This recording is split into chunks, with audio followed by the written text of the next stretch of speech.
toi, tu ne sauras jamais que Dieu vient chez toi. Quand Dieu décide de te visiter, tu ne sauras jamais que Dieu est en train de te visiter. Pourquoi? Parce que l'homme n'a pas le discernement des choses de Dieu.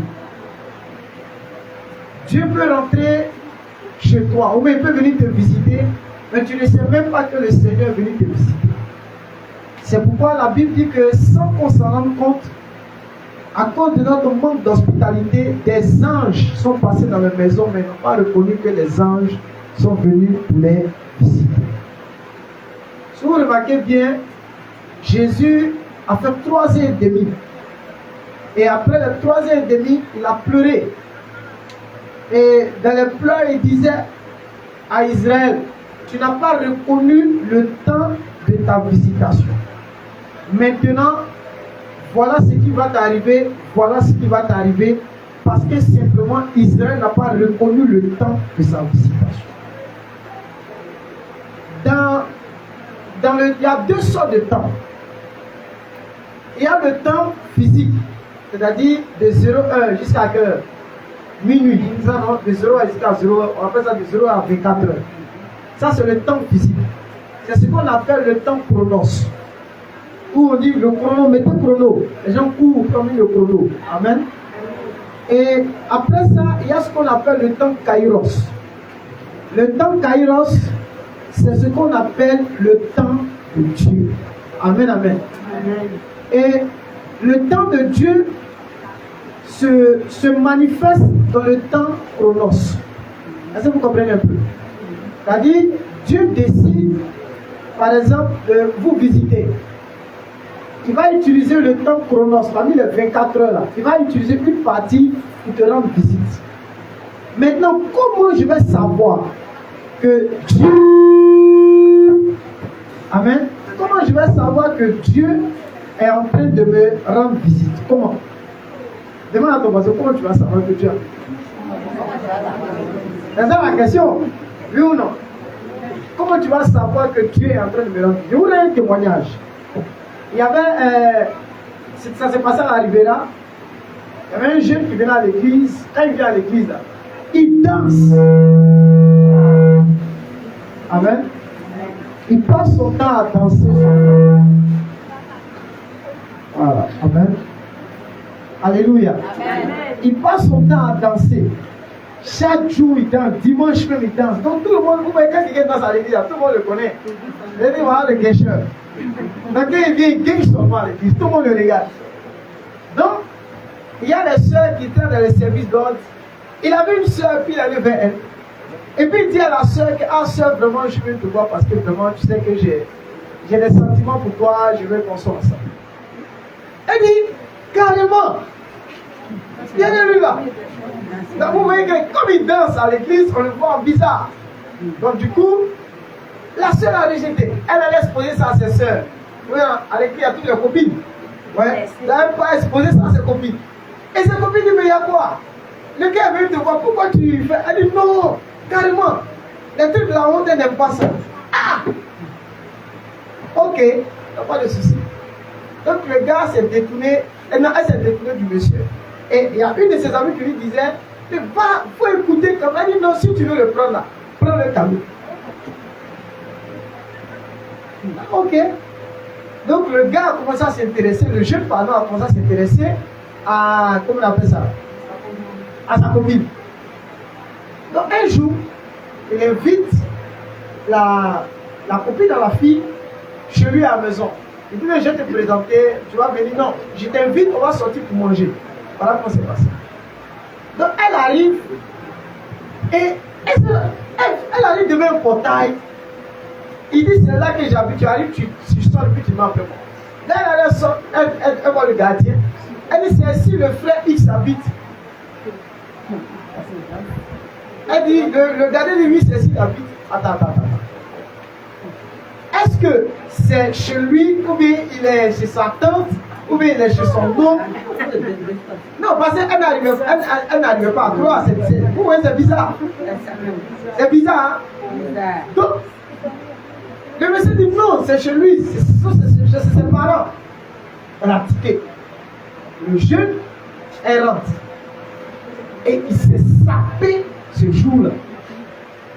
Elle est rentrée, elle est étonnée. Donc il présente maintenant la jeune fille à sa maman. Là, il va voir une maman, il a porté son poupée, il a attaché son foulard, une maman chrétienne, bien sûr. Il a attaché son poupée, le foulard et tout. Elle n'arrivait pas. Le gars n'est jamais allé à l'église en voiture. Et ce jour-là, il est sorti avec la voiture. Ils sont sortis, ils sont allés manger. Quand ils ont fini de manger, il allait la déposer à la maison et puis il est rentré. Elle assise à la maison, elle n'arrive pas. Elle ne comprend pas. Qu'est-ce qui s'est passé ou comment est-ce que les choses sont faites. Elle ne comprenait pas. Donc la soeur est restée dans cette atmosphère-là. Donc le dimanche, elle rencontre ses copines. Ouais. Et elle va expliquer. Ah, vous croyez que lui là, et puis on arrête ça, les agents, peut-être la fête. Ils sont restés dedans jusqu'à le gars a épousé la fille. Amen. Et le mariage, c'était, c'est-à-dire, c'était merveilleux. C'est là qu'elles vont comprendre réellement que Dieu est en train de visiter l'autre, mais elle n'a pas reconnu le temps de sa visite. Souvent on vient à l'église et puis on a pour habitude de dire que Dieu ne nous regarde pas, ne nous voit pas. C'est faux. Dis à quelqu'un que nous avons dit que c'est faux. C'est pas parce que Dieu ne nous regarde pas, c'est parce que nous-mêmes là, on ne sait pas quand Dieu vient pour nous visiter. Alléluia. Amen. Et je vais vous dire une chose. Dieu ne viendra jamais comme un barbu blanc pour dire je viens te visiter. Non. La responsabilité est dans ta main. C'est à toi de savoir que Dieu est venu me rendre visite. C'est à toi de savoir que Dieu est en train de visiter ma vie. C'est à toi. Mais comment tu vas savoir? Il te faut seulement un discernement. Alléluia. Amen. Il n'y a pas quelqu'un qui exauce aussi facilement sur cette terre comme Dieu. Amen.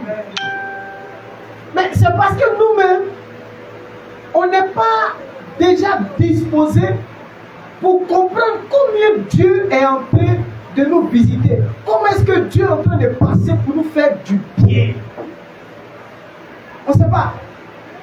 Alors que Dieu est déjà passé. Mais regardez, quand ce cas est arrivé dans le contexte d'Israël, où Jésus a pleuré, il pleure parce qu'ils n'ont pas reconnu le temps où il est venu parmi eux. Quand il est arrivé là, il avait fait des miracles. Quand il est arrivé, il a fait des prodiges. Quand il est arrivé, il a fait tellement de choses. Mais malgré ça, là, les personnes dans la vie de qui il a fait des miracles, ce sont les mêmes personnes qui ont dit crucifiez-le. C'est pas ça? Crucifiez-le, tuez-le, tuez-le. Et ce même Jésus a été crucifié. Et lui-même, avant sa mort, il a pleuré et dit, ils n'ont pas reconnu. En fait, ce qui fait mal dans cette marche-là, c'est de ne pas reconnaître quand Dieu est en train de te visiter. Voilà la chose la plus compliquée. Mais regardez, Marie était assise chez elle à la maison. Et un ange rentre chez elle. Et puis lui dit, toi à qui une grâce a été faite, le Seigneur est avec toi. Et la Bible dit que Marie s'interrogea pour savoir qu'est-ce qu'une telle salutation pouvait signifier. Pourquoi l'ange est venu me saluer chez moi à la maison? Regardez, votre vie n'est pas pareille avec la vie de frère. Amen. Moi, je ne peux pas accepter qu'un chrétien dise que tôt le matin, lui se lève pour aller brouiller. Attends, c'est pas chrétien. La Bible dit, pendant que les bien-aimés dorment, Dieu leur donne autant le pain dans le sommeil. Regardez, votre vie n'est pas, la vie chrétienne, ce n'est pas vie du monde. Ce n'est pas la vie de ce système-là. Ta vie là, ce n'est pas comme la vie des gens. Regardez, même quand vous priez à la maison, vous priez aujourd'hui même comme les païens. Parce que vous multipliez les paroles, pensez qu'à force de multiplier les paroles, vous serez exaucés. Dis la vie. C'est comme ça. Et ça fait que ça crée vraiment des frustrations dans le cœur des chrétiens. La marche devient de plus en plus comment? Difficile. La marche devient comment? De plus en plus lourde. Mais Dieu là, il peut te visiter à n'importe quel moment. Et quand ça arrive, la question que tu dois te poser, mais Seigneur, pourquoi j'ai rencontré ça? Parce que la vie du chrétien n'est pas une vie hasardeuse. Ce n'est pas pareil avec la vie des païens. Souvent, il faut attention, puis il faut réfléchir. La vie chrétienne, là, quand on est chrétien, ce n'est pas nous qu'on est bête. Hein. Quand on est chrétien, on a un raisonnement, on réfléchit. On a le droit de poser des questions à Dieu sur certaines choses qu'on ne comprend pas. Et lui, la responsabilité de Dieu, c'est de nous éclairer sur les choses qu'on ne comprend pas. Quelqu'un peut me dire Amen. Amen. Alléluia. Amen.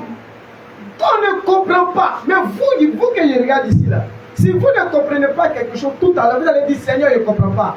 Le lendemain, vous n'allez plus dire que Seigneur ne comprend pas. C'est pas ça? Je prends un exemple. Je ne comprends pas pourquoi est-ce qu'ils sont arrivés chez moi pour me voler. Parce qu'ils sont venus, je suis rentré chez moi et m'ont volé. La première question, tout à l'heure, si on rentre chez toi et on te vole tout, c'est ce que tu as fait. Tu as dit non, Seigneur, ça c'est une attaque. Le diable va m'attaquer. C'est-à-dire, on n'a même pas demandé à Dieu, hein. Automatiquement on attribue ça à qui? À qui? Au diable. Il nous attaque. Non. Ça peut être un moyen que Dieu a créé pour enlever certaines choses pour pouvoir les remplacer. Amen. Quand c'est quoi tu dis Amen. Amen. Mais au départ tu ne comprenais pas. Tu as dit qui? C'était qui? Bon, il a vous posé la question. Quand comment on appelle même attends on dit même. Excusez-moi, quand il prêche, je parle beaucoup du blanc quoi. Puisque je suis du nord. Comment il s'appelle même Jean. L'histoire de Jean. Quand Satan est venu devant Jean et devant Dieu, qui a parlé d'abord en premier? C'est qui? C'est qui? Dieu. Qu'est-ce que Dieu a dit? Il dit, as-tu remarqué mon serviteur Job? C'est un homme intègre, droit et craignant Dieu. Voilà ce que Dieu a dit.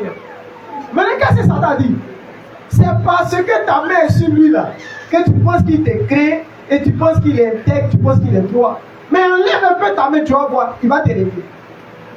Et Dieu maintenant lui donne maintenant la permission. Donc, l'attaque que Job a reçue là, qui a permis ça? Qui a laissé faire? C'est Dieu. Dieu a laissé faire l'attaque. Pourquoi Dieu a permis ça? Qui a la réponse?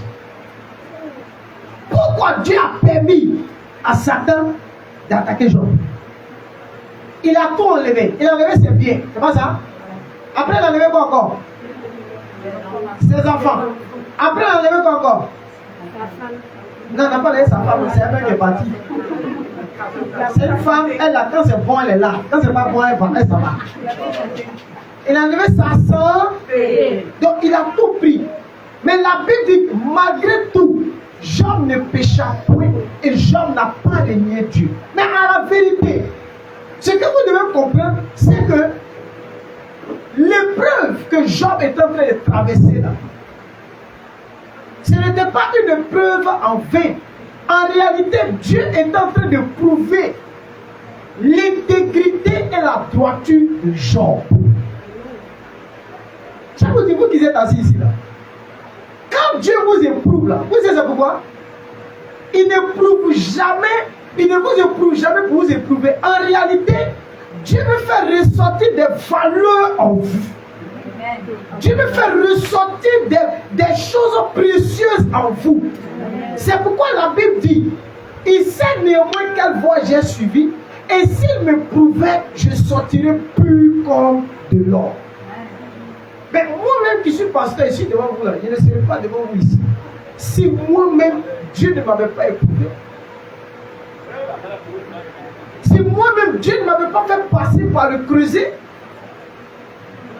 Parce que Dieu voulait que demain là, regardez, souvent, vous pouvez arrêter ou écouter la vie de...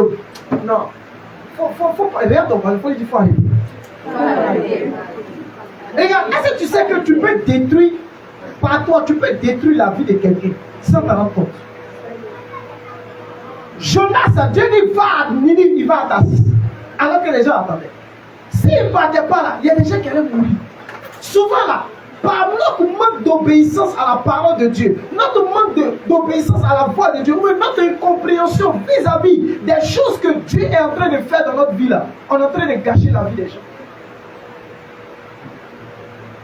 Qui me comprend ce soir? Je venu introduire mon message.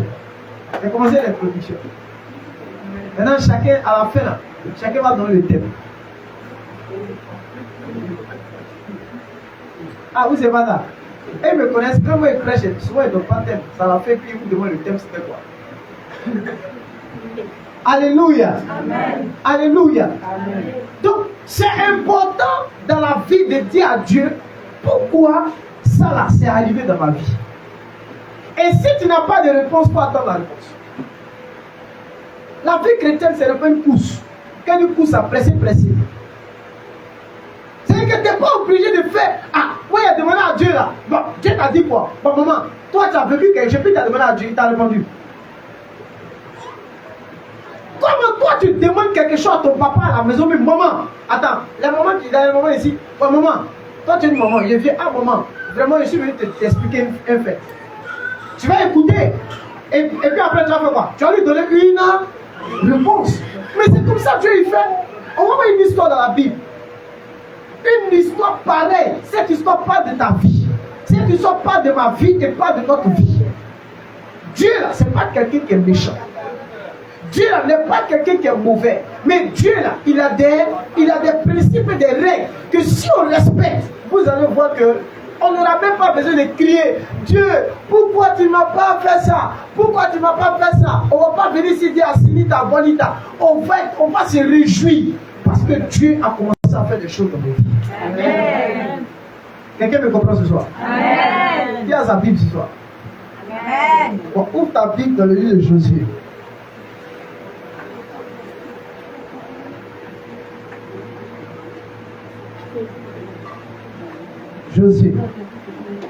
Josué, le chapitre 7.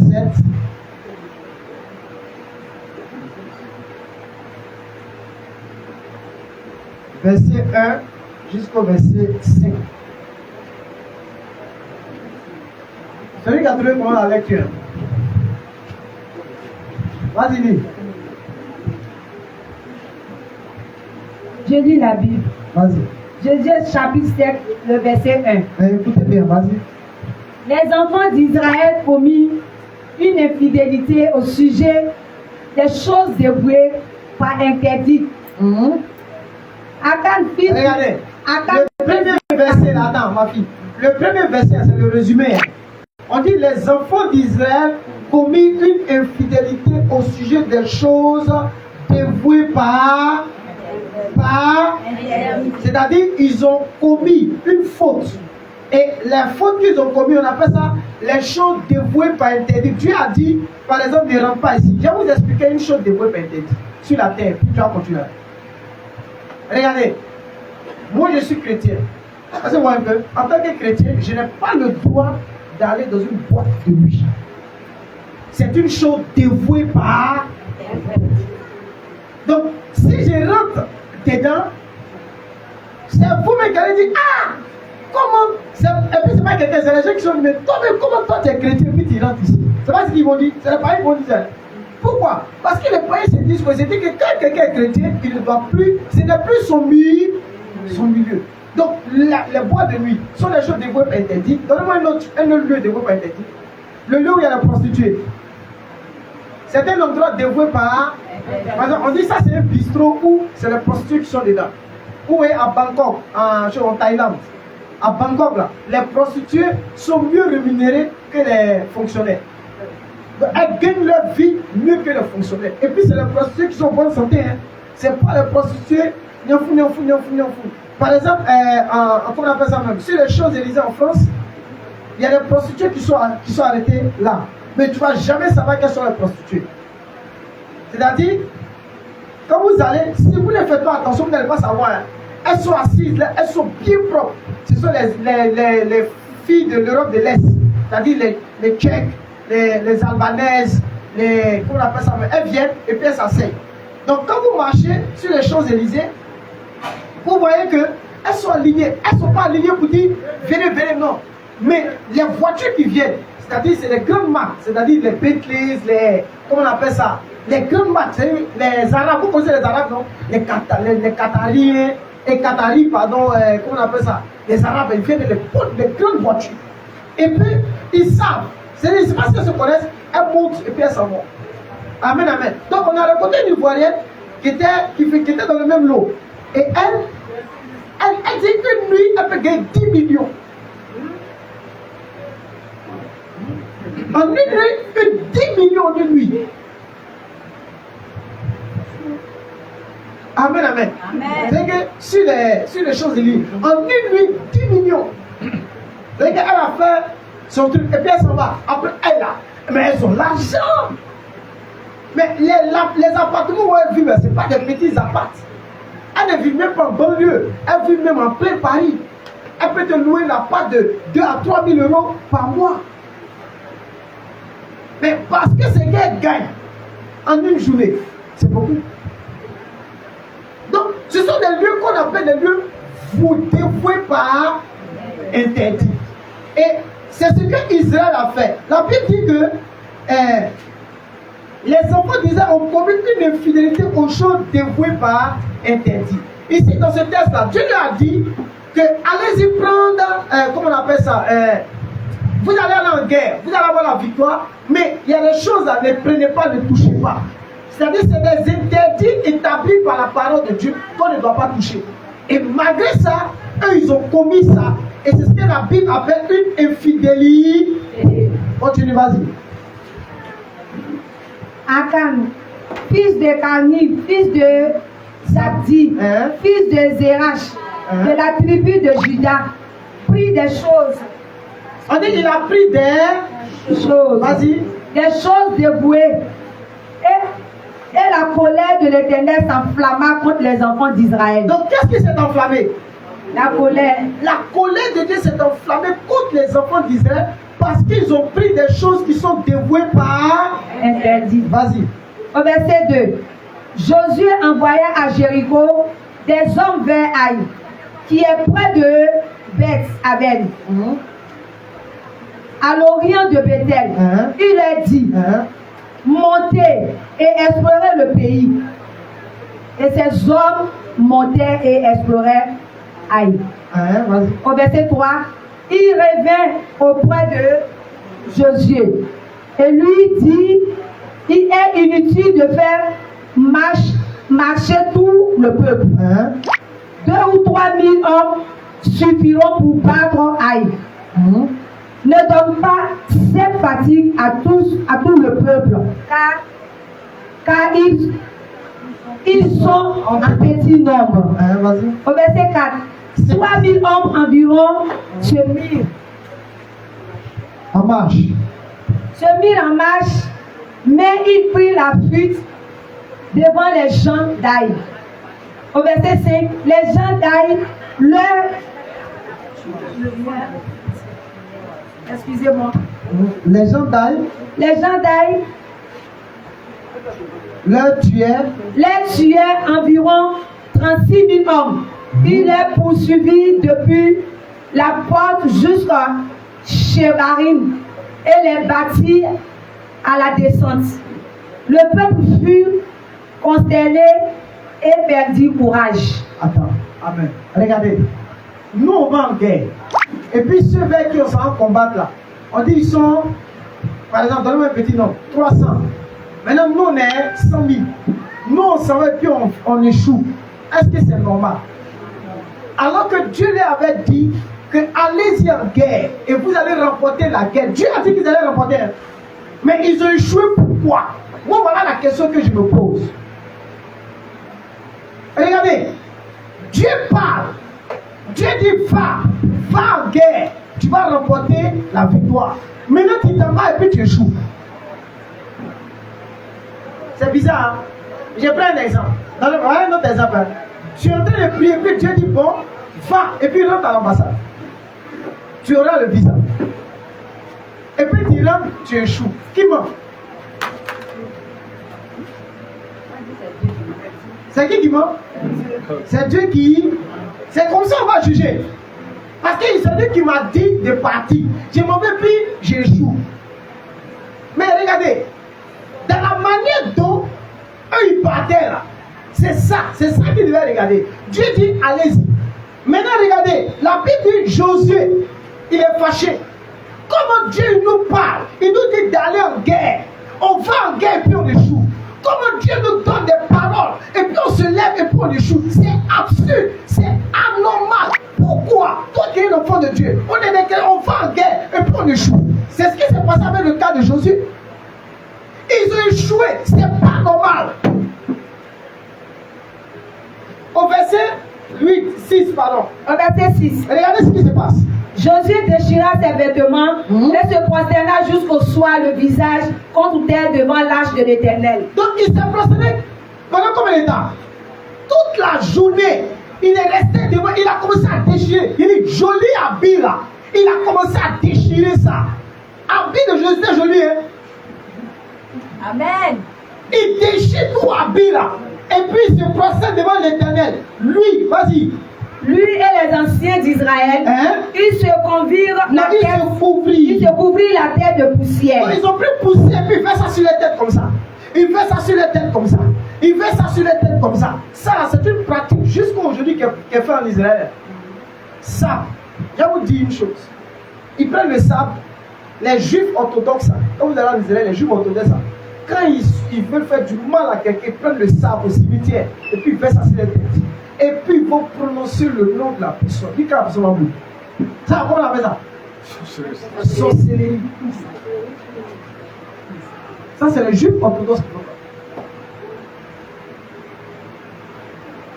ça. Donc, ils prennent ça et puis ils versent ça quoi? Tu as poussière, tu retournes à la poussière. Vous voyez, en Afrique, vous savez pas sorcellerie. Là-bas, ils sont forts dans la sorcellerie. Donc vas-y, il a mis poussière dans joli habit, déchire joli habit, vas-y. Au verset 7, Josué dit, ah Seigneur éternel, pourquoi as-tu fait passer le Jourdain à ce peuple? Ça c'est toi, mais Seigneur, c'est pas normal. Pourquoi si c'est comme ça, il fallait me dire qu'il n'y avait pas de chrétien. C'est pas ça? Il fallait me dire en fait de Dieu, il n'allait pas m'engager. Il dit pourquoi, ah Seigneur éternel, pourquoi as-tu fait passer le Jourdain, vas-y, à ce peuple? As-tu fait passer le Jourdain à ce peuple pour nous livrer entre les mains des Amoréens et nous faire périr? Oh, si nous avions su rester à l'autre côté du Jourdain. Au verset 8, de grâce Seigneur, que dirais-je après qu'Israël a tourné le dos devant ses ennemis? Donc regardez, vous voyez, il parle jusqu'à dire, mais c'est pas mieux, on allait rester où on était là. Souvent ça arrive, ça vous arrive, non? Non, répondez. Amen. Amen. Amen. Mais c'est pas mieux, après le Dieu, là, comment il allait rester dans mon coin. C'est pas qui m'a envoyé de rentrer dedans. Ça arrive, les gens parlent. Vous voyez, les gens, non, mais si c'est comme ça, là, après le Dieu, là, moi-même, il allait rester dans mon coin. Je suis venu me m'engager dedans. Il y a moi-même, la vie est compliquée pour moi. Il y a quoi ils sont de souffrir. Regarde ce qu'ils sont de traverser. Ah, moi-même, je ne comprends pas. Asilita, bonita, hein, moulé, hein, chaque jour, tu es en train de plaindre. Et c'est comme ça, Jésus se plaignait. Là, mais il a déchiré ses vêtements. Hein. Il a commencé à mettre ça sur lui et puis les anciens. Eux aussi, ils n'ont pas compris. Et sur Jésus aussi dedans. Et puis ils sont assis comme des bébés. Excusez-moi, c'est la bébé. Il y a l'amour. Il y a l'amour. Il y a l'amour. Comme des bébés. Ils sont assis. Ils mettent ça sur la tête. Et puis ils sont assis. Regarde. Alléluia. Amen. Parce qu'il ne sait pas. Amen, amen. Amen. Toi, tu vois que des gens sont en train de pleurer. Toi, tu me demandes ce qui se passe. Toi aussi, tu te jettes, tu pleures. Pourquoi il est mort? Pourquoi il est mort? Même ils sont assis derrière, mais lui, il dit quoi? Alléluia. Amen. Amen. Acclame le Seigneur Jésus. Amen, amen. Amen. Donc, vas-y au verset 9, vous allez voir. Au verset 9. Les Cananéens et tous les habitants du pays la prendront. Ils nous envelopperont et ils feront disparaître nos noms de terre. Notre nom de la Nos terre. noms de la terre. Notre nom de la terre. Notre nom de la terre.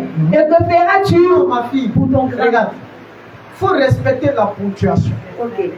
Quand il y a un point, ah, tu as un problème de voix, tu peux te dire que tu vas pas. Ah ouais. Ok, vas-y, je te fais grâce. Je réponds. Et que feras-tu pour ton grand nom? Et Attends. que feras-tu pour ton grand nom? Ça, c'est ce que comment on appelle maintenant? Les pleureurs sont venus faire. Parce qu'en Israël, là, vous voyez chez les bêtés, quand quelqu'un meurt comme ça, il y a un groupe de femmes qui marchent, et puis elles chantent, et puis elles pleurent. On les appelle les pleureuses. Ça existe en Israël. Hein. En Israël, il y a les pleureuses. C'est-à-dire que quand il y a funérailles en Israël, il y a un groupe de personnes et ils marchent et puis ils pleurent, ils se mettent en noir. Donc vous voyez que ce n'est pas quelque chose qui est forcément fait ici en Afrique. En Israël, là-bas, il y a les pleureuses. Elles pleurent, funérailles même. Elles font funérailles même, elles pleurent. C'est comme ça qu'ils ont pleuré pendant quand Moïse est mort. Ils ont fait ça pendant 40 jours. Donc vous voyez qu'il y a beaucoup de choses. Hein. Elles pleurent, elles pleurent souvent, c'est les pleurer. Donc Josué et puis les anciens, eux aussi sont des pleurer et puis sont des se plaindre. Pourquoi? Et ils ont échoué, ils ne comprennent pas. Maintenant regardez la parole de Dieu maintenant. À partir du verset 10, regarde ce que Dieu dit. Au verset 10. L'Éternel dit à Josué, lève-toi.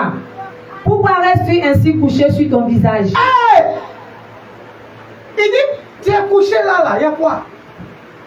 Qui t'a mis dans cet état-là? Il dit, lève-toi.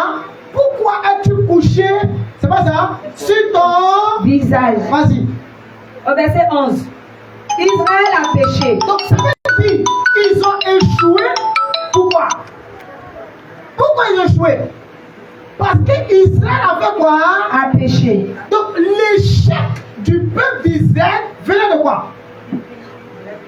Donc Dieu a dit, allez-vous battre, vous allez remporter la victoire, et ils vont se battre et puis ils échouent.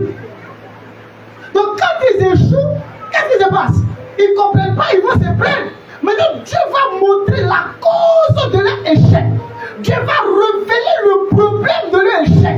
Et le problème de leur échec, c'était quoi? C'était qu'Israël avait quoi? Péché. Avec quoi? Péché. Péché. Donc le problème d'Israël, c'était qu'Israël avait commis le péché. Alléluia. Amen. Donc il faut lire au verset 11 encore.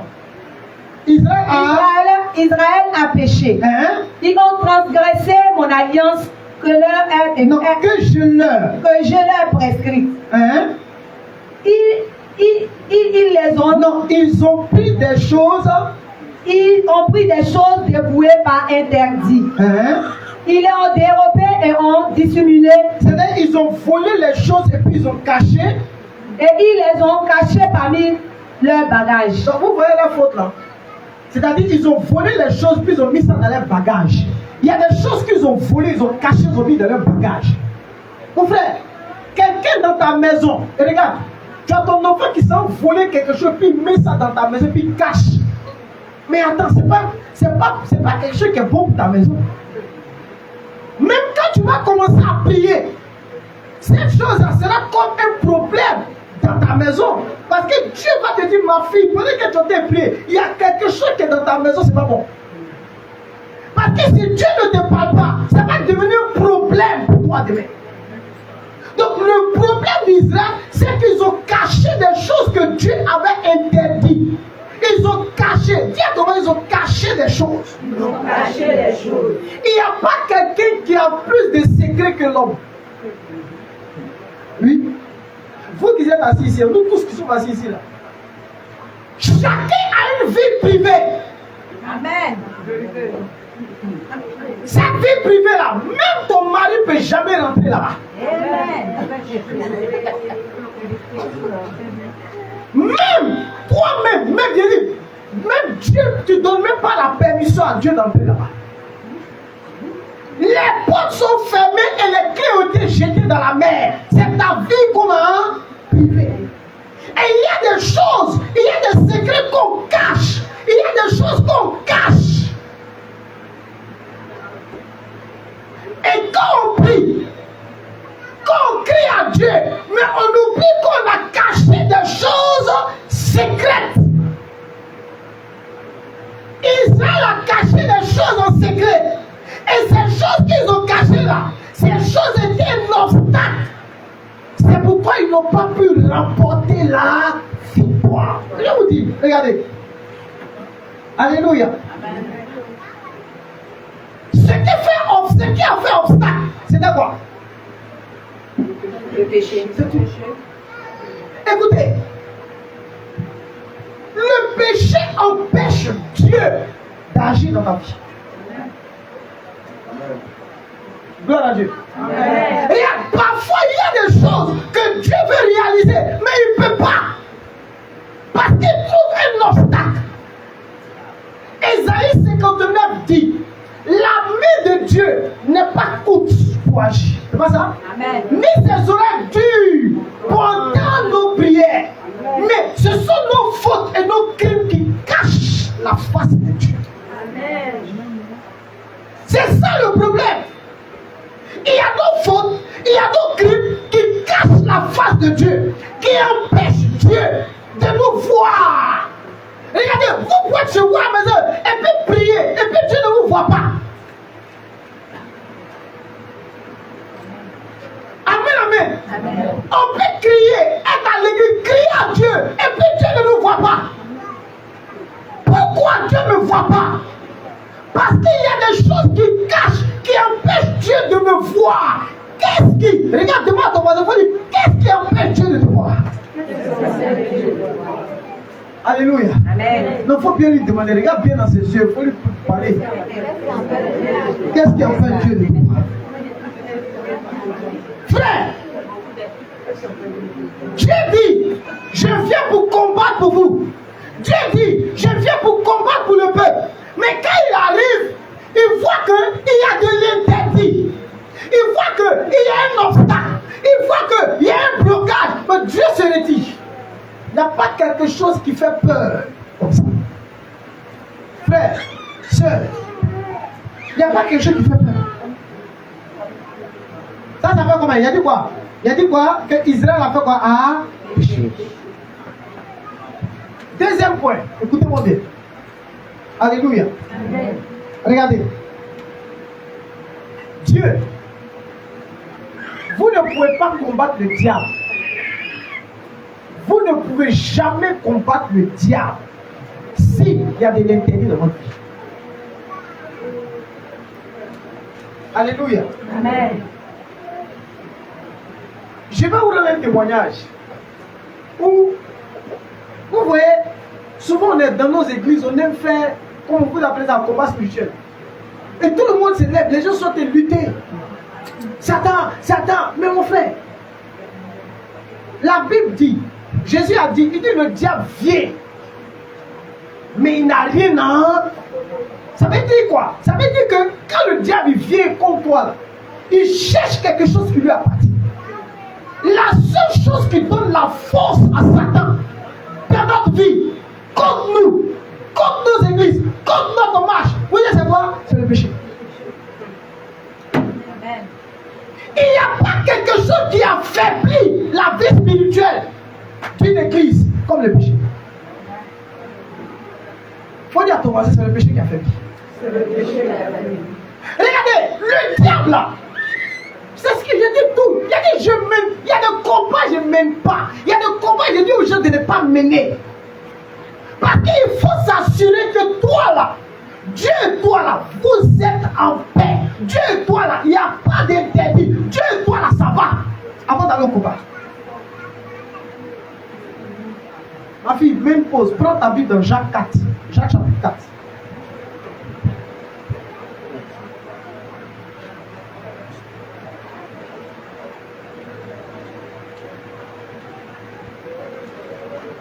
Jacques, c'est dans le Nouveau Testament.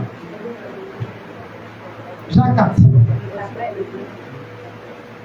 Hein? Jacques 4, verset 7. Verset 7. Vas-y. Jacques, le chapitre. Non, laissez, il va dire. Comme il y a un problème Dieu là, c'est pas grave. Hein? C'est bon? Je peux commencer? Amen. Vous y êtes là? Voilà. L'église, c'est une école. Hein. On vient pour apprendre. Et puis après, on piche. C'est pas ça? Ok, je peux? Jacques chapitre 4, verset 7. Regardez ce qu'il dit. Il dit quoi? Soumettez-vous donc à. Ils ont mis point virgule. Prenez partie. Hein? C'est virgule, tu vois. Mais ici, ils ont mis point virgule. Regardez, et puis après il dit quoi? Résistez au et il fuira de vous. Voilà, regardez. Première chose, il dit quoi? Soumettez-vous donc à. Donc, si vous ne vous soumettez pas à Dieu, est-ce que vous pouvez combattre le diable? Non. Tant que ta vie, tu ne soumets pas ta vie à Dieu, tu ne peux pas mener une bataille. C'est pourquoi le premier combat du chrétien, vous savez son premier combat c'est quoi? C'est de mener un combat de sorte à marcher dans la sanctification. Voilà la première défaite contre Satan. Satan, là, la chose, le mot qu'il n'aime pas là, c'est ça. Dis Amen. Amen. C'est le mot que Satan n'aime pas. Alléluia. Amen. Alléluia. Amen. Moi j'amène dans son frère. Hein? Amen. Regardez, ce qui fait que la puissance de Dieu n'est pas à l'œuvre, c'est le péché.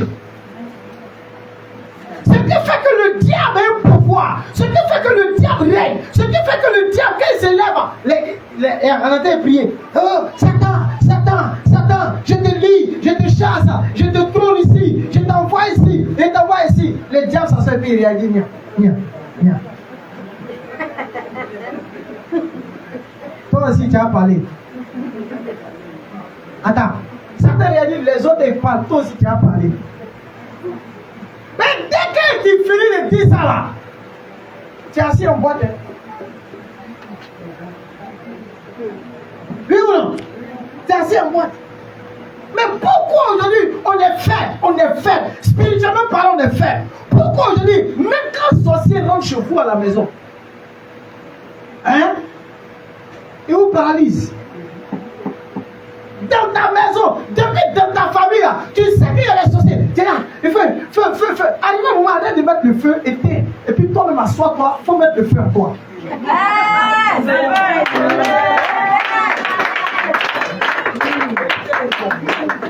le feu en toi d'abord. Regardez, je vous donne le témoignage d'une dame qui a écouté un enseignement que j'ai donné. Et elle vit, c'est aux États-Unis. Elle vivait, comment on appelle ça? Elle sortait avec un homme marié. Pendant 4 ans. Elle s'en foutait. Elle vivait sa vie. Sa vie, elle vivait. Jusqu'au jour. Elle venait à l'église, hein? Elle était à l'église. C'est pourquoi à l'église, d'abord. C'est pas facile, hein? Il dit, elle était à l'église chaque jour. Mais, ça là, elle ne veut pas laisser tomber. Vous voyez ce qui est passé? Après l'enseignement, un matin, elle s'est levée, elle allait voir le pasteur. Elle dit, pasteur, je suis venu t'expliquer ma vie. Je vais abandonner tout, je vais renoncer à tout. Donc, elle est partie voir le monsieur, et puis elle dit, elle ne veut plus. Et quelques temps après sa séparation avec le monsieur, c'était un peu difficile pour elle. Est-ce que vous comprenez un peu? C'était un peu difficile pour elle. Quelques temps après, vous voyez ce qui est passé? Dans la même église où elle est, le batteur qui part batterie aux États-Unis, il allait voir le pasteur. Il s'en va voir le pasteur pour dire que lui, la fille, il aime la fille. Depuis longtemps à l'église. Mais le voile avait empêché le jeûne de la foi. À cause de quoi? Du péché. Donc il y a des choses Quand le péché empêche, le péché empêche la main de Dieu d'agir. Si Dieu devait agir, il ne peut pas. Pourquoi? Parce qu'il y a un obstacle. Amen. Quand elle a accepté, elle s'est mariée. Elle a compris tout de suite que l'obstacle à sa vie, là, ce n'était pas Satan, hein? C'était qui? Elle-même. C'était qui? Elle-même. Regardez, la vie chrétienne, là, ce n'est pas une vie de sensation au sang. C'est une vie de décision, une vie de choix. Amen. Jésus dit, je mets la mort et la vie au-devant de toi. Choisis la vie et tu... C'est tout. Bien aimé, je vous donne un témoignage. J'ai choisi la vie. Est-ce que, souvent je vois les jeunes d'aujourd'hui me font rire. Est-ce que nous on dormait dans le bois de nuit?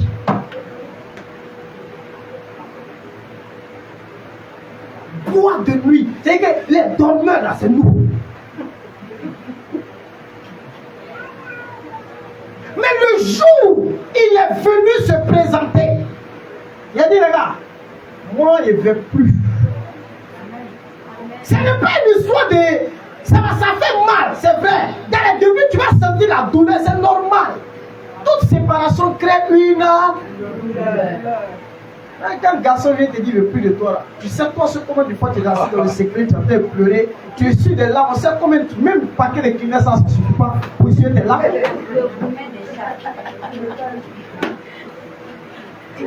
C'est à l'écrit, je vois que quand un garçon dit merde à une fille, elle est assise, elle ne veut plus prier. Elle ne veut plus gêner. Il y a quoi? On dirait que le mot s'arrête pour vous.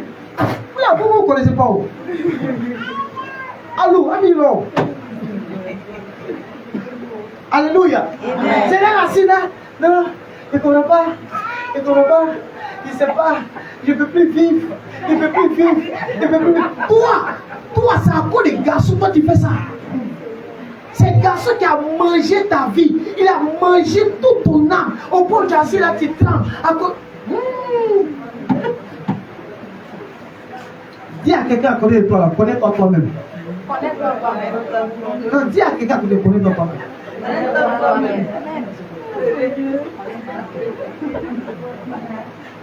Mais quand il se lève, il vient et puis il dit non, lui-même là, il ne veut plus, il faut lui dire au revoir. Amen. Parce que ton Dieu est vivant. Amen. Et au contraire même, bénis Dieu parce qu'il est sorti de ta vie. Amen. Parce que je vous dis, il y a des choses, si vous ne faites pas sortir, il y a des choses qui ne vont pas rentrer. Souvent vous êtes là, placard est rempli d'habits. Tu sais qu'Abraham ne s'est pas utilisé là. Ça occupe la place de nouvelles choses. Faites sortir tout ça. Il y a de nouvelles choses pour nous.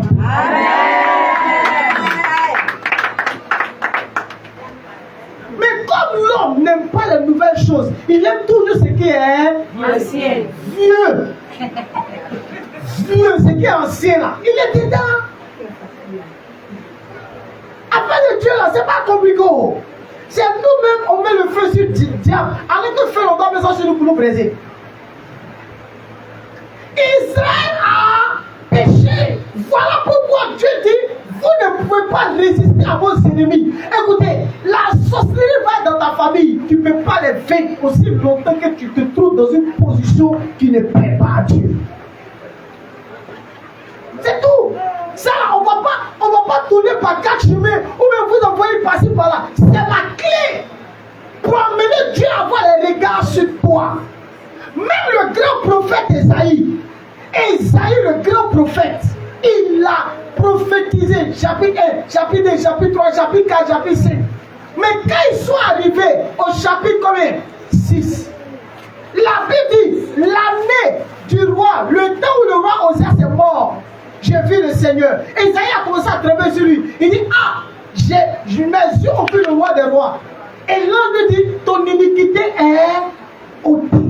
C'est-à-dire, Dieu ne pouvait pas l'utiliser encore. Parce qu'il y avait un problème d'iniquité.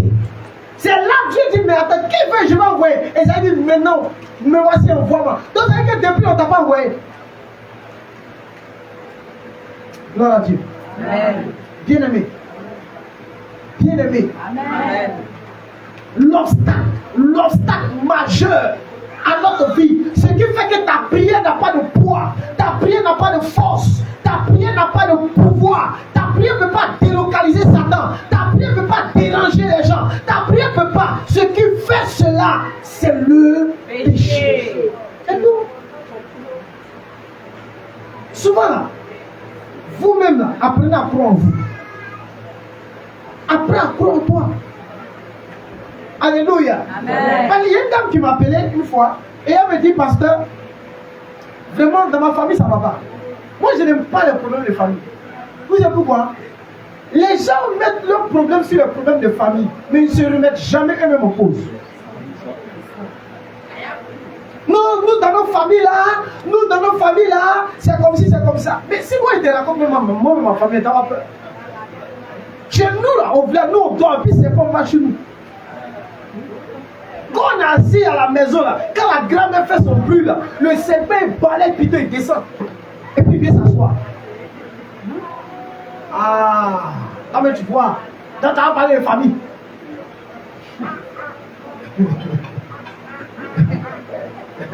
Alléluia. Amen. Le jour où le grand-père mort, il a disparu. Dites aujourd'hui.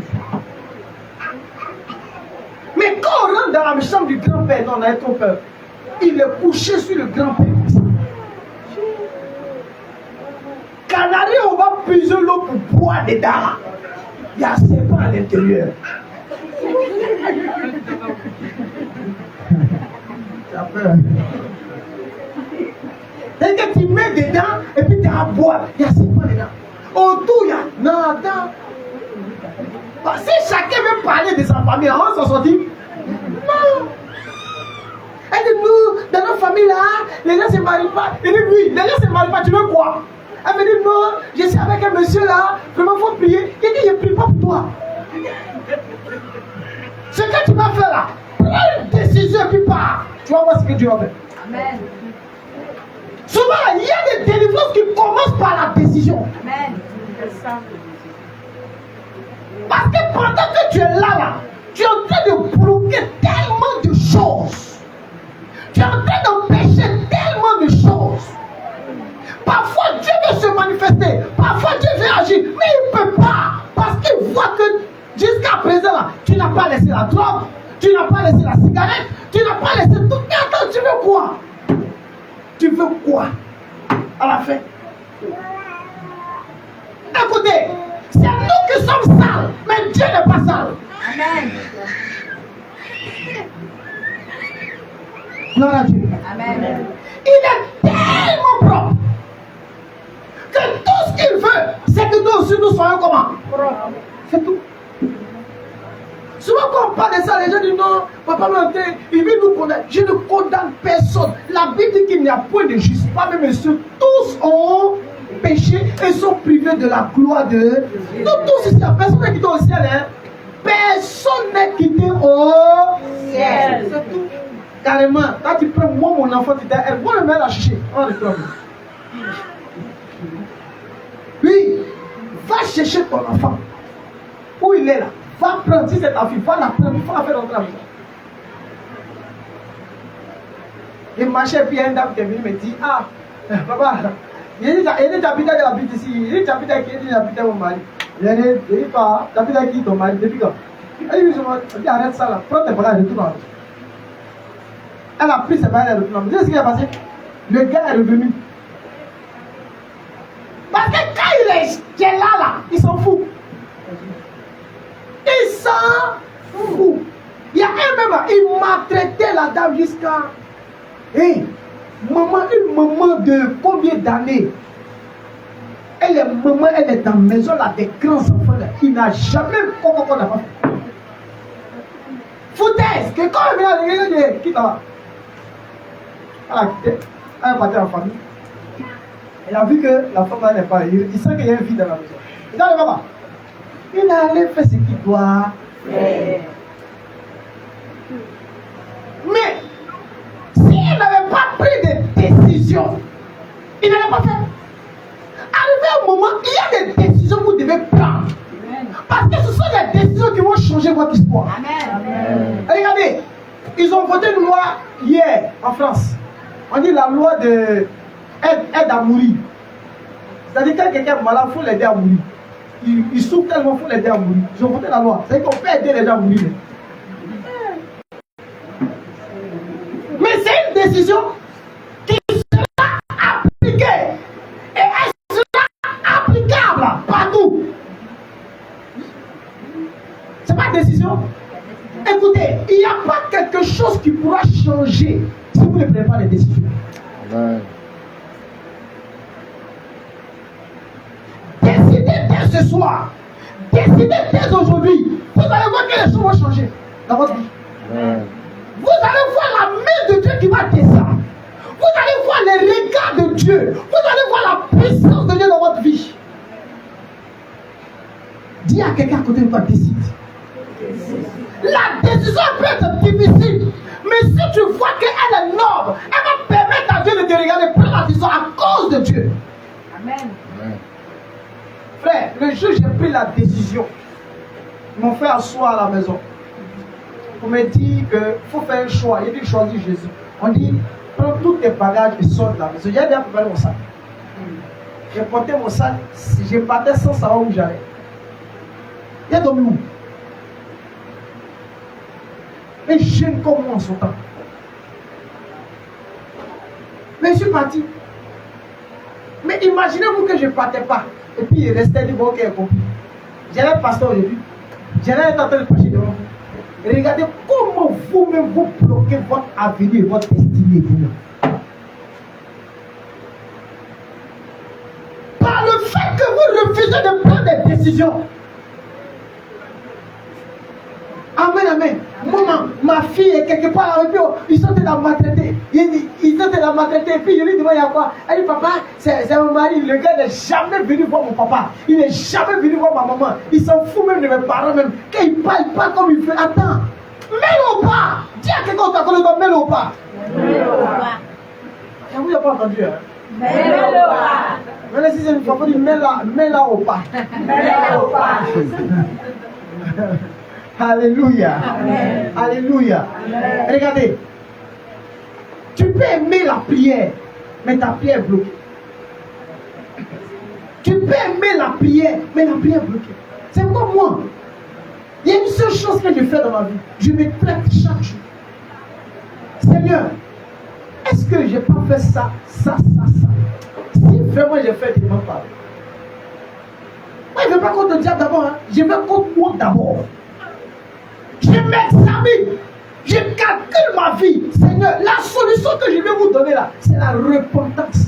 La repentance là, ce n'est pas forcément, oui, il y a des repentances où on confesse ses péchés, on demande pardon, mais il y a aussi une décision à prendre.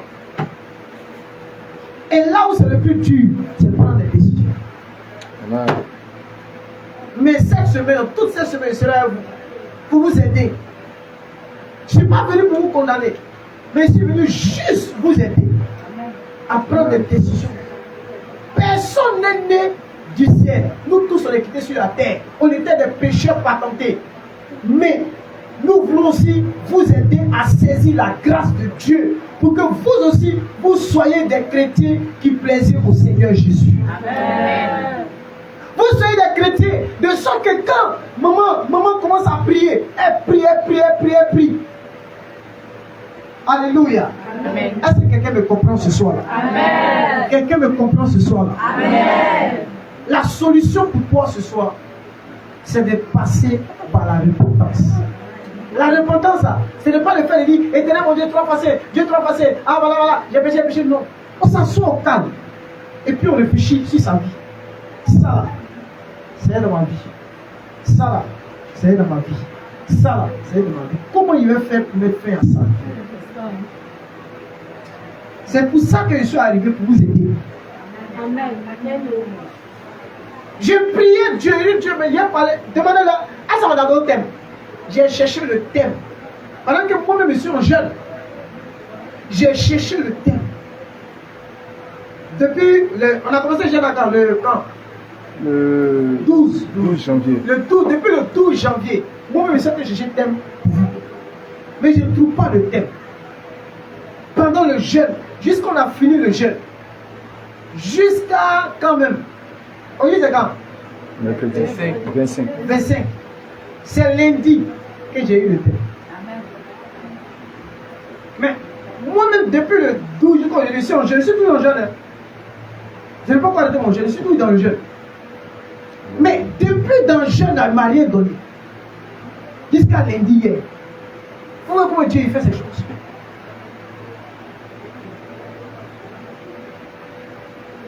Et il me dit dans le jeûne, va et dis-le pourquoi je ne me manifeste pas dans leur vie. Pourquoi je ne me manifeste pas aujourd'hui dans l'église d'aujourd'hui. Voilà le thème de notre séminaire. Pourquoi Dieu m'a dit, pourquoi je ne me manifeste pas dans l'église d'aujourd'hui? À cause de l'interdit. À cause de l'interdit. Dis à ton voisin, à cause de l'interdit. À cause de l'interdit. Donc ne vois pas une condamnation. Je viens pour t'aider. Alléluia. Dis à ton voisin, il est venu pour nous aider. Cette semaine-là, nous allons travailler, toi et moi. Nous allons travailler ensemble pour voir comment est-ce que nous pouvons nous en sortir. Pour voir comment est-ce que nous pouvons prendre de bonnes décisions pour pouvoir sortir de là et permettre à la gloire de Dieu de se manifester dans notre vie. Parce que regardez, nous mettons nos familles en danger. Nous mettons nos enfants en danger. Nous mettons beaucoup de personnes en danger. Aussi longtemps que nous ne prenons pas des décisions, nous ne faisons pas des choix, nous mettons beaucoup de personnes en danger. Quand est-ce que Dieu est en train de te visiter? Dieu a commencé à te visiter. C'est ce qu'on appelle le temps Kairos, le temps favorable. C'est un temps favorable pour toi, Église. C'est un temps favorable pour toi, mon frère. C'est un temps favorable pour toi, ma soeur. C'est un temps favorable pour vous. Il faut que vous sachiez que dans ce temps favorable-là, Dieu veut vous visiter. Si Dieu parle, c'est parce qu'il veut agir. Mettez dans votre tête, on ne condamne personne. On veut juste mettre la honte sur Satan. Parce que quand on parle du péché, il y a une seule personne qui n'aime pas ça, le diable. Parce qu'il veut qu'on laisse, on ne parle pas de ça. Pour qu'il puisse nous... Oui, mais non. Il va nous serrer, il va nous opprimer, il va nous oppresser. Le diable vient, mais il n'a rien en moi. Mais s'il vient là, on peut trouver la colère en toi. On peut trouver les critiques en toi. On peut trouver quoi encore? Mensonge en toi. On peut trouver quoi encore? Donnez-moi d'autres choses. Vol. On peut trouver quoi encore? Il y a un de mes fils spirituels. Je l'ai vu de loin, il est en train de fumer. Je me suis approché, mais il est fort. Il est fait, il a pris la cigarette, il a tourné d'une manière, il a mis ça dans sa bouche. Et je sais qu'il est en train de fumer. Et si je me dis, ça va, il va parler, il s'est arrêté. On va voir si tu es une cheminée vraiment. Il dit, il s'est arrêté, arrivé au moment là. La cigarette est sortie. Mais il est fort. Il a dit, non, reprends, refais. Comment tu as fait? Mais je veux savoir comment il a fait. Il n'a qu'à refaire encore. Il a refait. Il a pris la cigarette. Il dit, mais toi, tu ne vas jamais changer. Il lui a parlé jusqu'à... Là même où il parlait, il a sombré dans la drogue. Rien n'est facile. Mais avec Dieu, rien n'est impossible. Amen. Même si tu fumes cartouche, c'est pas grave. Quand j'étais en 5e, 4e, j'étais en 4e, 5e, 4e, on m'a envoyé à l'hôpital, on m'a hospitalisé. Parce qu'il y avait un problème de poumon. Je finissais un paquet de cigarettes par jour. Quand il est midi, il s'est assis, il sait. Et voilà. On a fait un ensemble, on va passer à la clave de plus.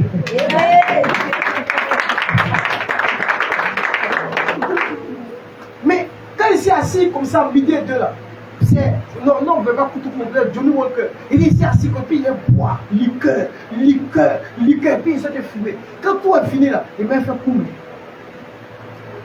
Enfant de 4 ans.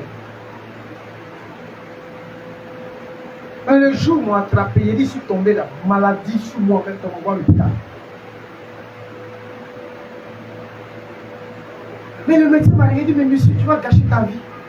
Pour moi, là, comme ça c'est gâté. Mais au fil de ça, tu sors encore de là. Tu es encore dans. Il savait. Il ne peut pas laisser. Mais Mais le jour où il a pris à l'homme de Galilée Amen. de visiter ma vie, d'entrer chez moi, frère, j'ai eu la force de laisser la cigarette. Jusqu'à aujourd'hui. Alléluia. Alléluia. J'ai